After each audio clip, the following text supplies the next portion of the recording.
هلا وهلا. طبقنا اليوم هو سلطة الدجاج المشوي. راح نشوي دجاجة وخضروات بتتبيلة مميزة جدا، ونخلي عليهم بصل أخضر وجبن وزيتون، وناكلهم مثل السلطة بدون خبز أو تمن في الطبق، صحي وطعمه يخبل.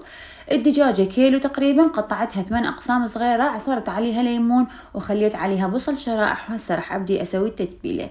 للتتبيلة نص كوب زيت الزيتون، نخلي عليها بديل الماجي وكاري وبابريكا وفلفل أسود، ونخلي عليها فلفل أبيض وثوم مهروس وفلفل أحمر، معجون الفلفل الأحمر، نخلطهم سوا ونخليهم على الدجاجة احنا اصلا عصرين عليها ليمون مثل ما قلنا، وياها شرايح من البصل. اتبل الدجاجة واخليها فد نص ساعة الى ساعة متبلة. راح اسوي وياها مجموعة من الخضروات اللي تحبوها. قطعوها بهالشكل هذا، خلوها بصينية الفرن، حطوا عليها فلفل ابيض واسود وبابريكا وشوية زيت الزيتون. للاثنين حطيت ملح، للدجاجة وللخضروات حطيت ملح قبل لا أشويهم. هسه راح أخلي المشبكة وأخلي الدجاج والبصل اللي وياها على الخضروات.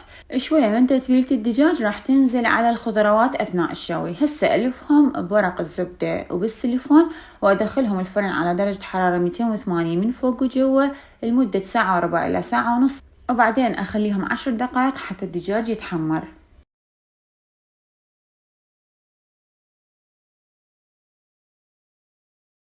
هيجي صار شكلهم لما طلعتهم من الفرن.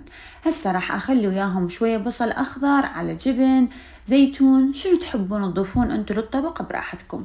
وراح اخلي الدجاج واخلي وياه الخضروات وباقي الشغلات اللي انا راح اخليها صار في الطبق يخبل. صحي جدا، راح تاكلوه هيجي وحده، شكله يخبل وطعمه رهيب. طعم التتبيلة فتشي، والخضروات والدجاج استووا وصار طعمهم يخبل. لازم تجربون هذا الطبق، وبالعافية مقدما.